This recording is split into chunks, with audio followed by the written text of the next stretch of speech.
So there are two types of toilets, okay? There's the regular toilets, which are ovals, and there are the terrible cheap toilets, which are circles. If you've never noticed the difference before, it's because you don't have a penis, okay? Some people are nodding their head, they know what I'm talking about. Their girlfriends are gonna ask them about this later. Here's the difference. It's about $50 up front to install a regular toilet. And with the regular oval toilet, you can live your life like a human being with dignity while you poop. With the small ones, your dick touches the underside of the seat every time. Sometimes the front of the bowl, you know, the dirtiest part of any given building. I'm not making this up, okay? I've had audience members come up to me and be like, yeah, I texted my fiance after the show and he said, unfortunately true. So I guess my point here is, ladies, if you go home with a man and he has a circle toilet in his apartment, don't put that dick in your mouth. Normally I'd say you don't know where it's been. You know where it's been, okay? This is just a PSA, okay? PSA stands for Penis Sanitation Advisory.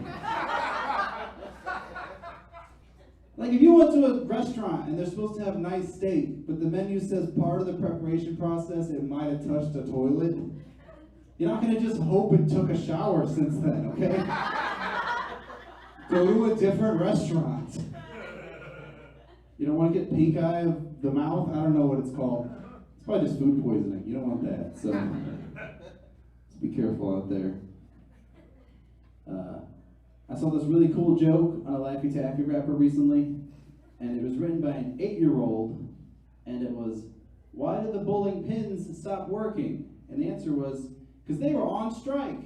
Now that joke is amazing because it's written by an 8-year-old that knows about labor relations.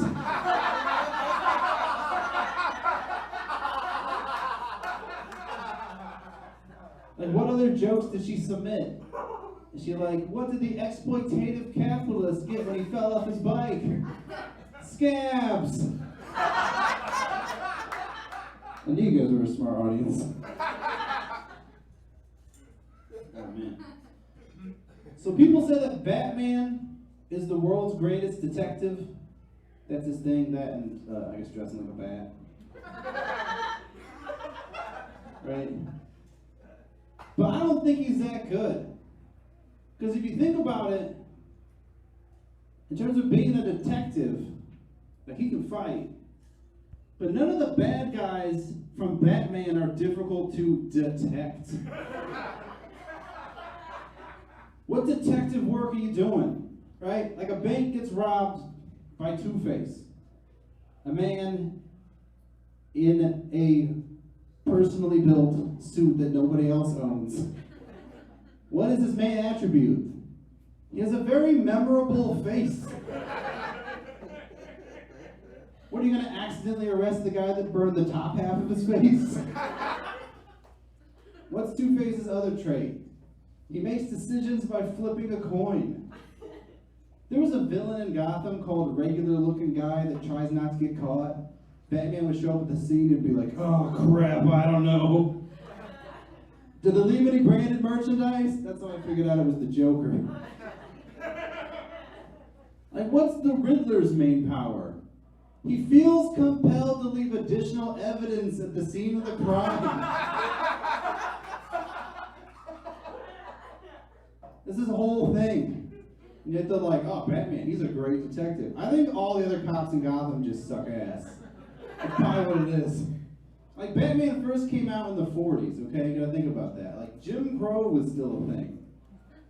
Probably back in early Batman, the police would be like, witnesses said the bank robber resembled a penguin. So we're gonna do what we always do and beat up black teenagers till one confesses to bank robbery. Batman's like, guys, there's someone that goes by the penguin? Maybe we can start there. Like, holy shit, Batman's real smart. Also, in the movie Dark Knight Rises, it took Batman 2 hours to learn that Bane's weakness is being punched in his breathing mask.